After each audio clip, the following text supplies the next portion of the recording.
Hello friends, good morning. तो आज हम बात करेंगे जो हमारा कंज्यूमर व्हीकल का पूरा इंडस्ट्री है ना, ये टाटा कंज्यूमर व्हीकल, महिंद्रा का आईसुजू जो बोलते हैं, फोर्स मोटर हो गया और अशोक लीलैंड हो गया, इन सब का। तो अक्टूबर, नवंबर और दिसंबर तीनों का मतलब नंबर आ गया इनका सेल्स ग्रोथ का। और कल शायद टाटा का भी नंबर आ गया। 22% का ग्रोथ बहुत ज़्यादा होता है इतना बड़ी कंपनी के लिए। तो इसमें जो ग्रोथ फैक्टर है ना, वो मेरे को लग रहा है वापस आ रहा है। मेनली दो कारण हैं अभी मेरे अकॉर्डिंग, जो मैंने पढ़ा है और जो मेरे अकॉर्डिंग लग रहा है मेरे को। तो पहला तो जो जीएसटी का रेट कट हुआ है उससे बहुत फ़ायदा मिला। दूसरा जो 125 बेसिस पॉइंट का कट हो चुका है मतलब 2025 में, तो उसमें भी इंटरेस्ट रेट कम होने के कारण जो कंज्यूमर व्हीकल स्पेस है उसमें ग्रोथ दिखा। और ये चार्ट वार्ट मत देखो, चार्ट बाद में बनता है। मतलब अक्टूबर की सेल्स का नंबर आया, नवंबर की सेल्स का नंबर आया, दिसंबर की सेल्स का नंबर आ गया अभी कल परसों लगभग सभी कंपनीज़ का। तो चार्ट तो बाद में बना ना, ऐसा तो है नहीं कि अक्टूबर में नवंबर का चार्ट बन गया, नहीं। अक्टूबर में अक्टूबर की सेल्स का नंबर आया तो लोग बुलिश हुए उसके ऊपर, फिर लोगों ने उस पर इन्वेस्ट किया, फिर चार्ट बना। तो चार्ट बाद में बनता है, पहले सेल्स का नंबर आता है, कंपनी का अपना पैट हो गया, एबिटा हो गया, ये रिपोर्ट करती है। तो मैक्सिमम जो आपका फोकस होना चाहिए अभी कंज्यूमर व्हीकल स्पेस के ऊपर होना चाहिए, क्योंकि मेरे को लगता है कि यहाँ पर पिछले 3-4 साल से ग्रोथ था बिल्कुल गायब था। मतलब ऐसा 4-5% का ग्रोथ आ गया तो आ गया, नहीं तो बहुत फ्लैटिश रहता था।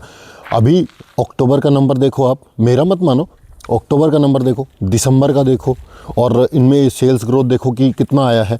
और ऐसा नहीं है कि ये 1-2-3 महीना में आ गया है, क्योंकि अगर ऐसा होता तो फिर जीएसटी का और उनका तो अक्टूबर में हो गया था ना। और ऊपर से जो हमारा ये फास्ट ग्रोइंग बिजनेस है डिलीवरी वाला, कि भाई हमें गुड्स एक जगह से दूसरी जगह ट्रांसपोर्ट करने होते हैं, तो उसमें भी जो डिमांड है ना वो बढ़ रहा है। क्योंकि जब भी कोई इकोनॉमी एकदम से एक मिड लेवल से ऊपर के लेवल जाती है ना, तो उसमें जो लॉजिस्टिक सेक्टर का काम रहता है वो बहुत ज़्यादा इंपॉर्टेंट रहता है कि तुम कितना फास्ट मूव करवा रहे हो। इसीलिए जो रोड्स हो गए वो भी बहुत तेज़ी से और बहुत बढ़िया क्वालिटी में डेवलप होते हैं। नेशनल हाईवेज़ की बात कर रहा हूँ मैं। तो आपको मोस्टली फोकस इस कंज्यूमर व्हीकल के सेक्शन पे करना चाहिए, क्योंकि इसमें अभी ग्रोथ आया है और ये आने वाले 3-4 साल 5 साल चलेगा। क्योंकि जो हमारी ग्रोथ स्टोरी है ना, उसमें बहुत इंपॉर्टेंट पार्ट रहेगा लॉजिस्टिक्स का, कंज्यूमर व्हीकल्स का और इन सब का।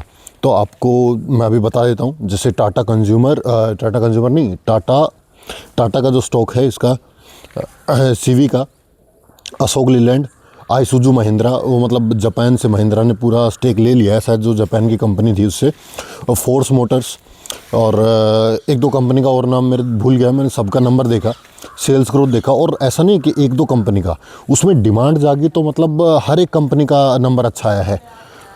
तो I think you should focus on this CV sector और अपना रिसर्च करो इसके ऊपर।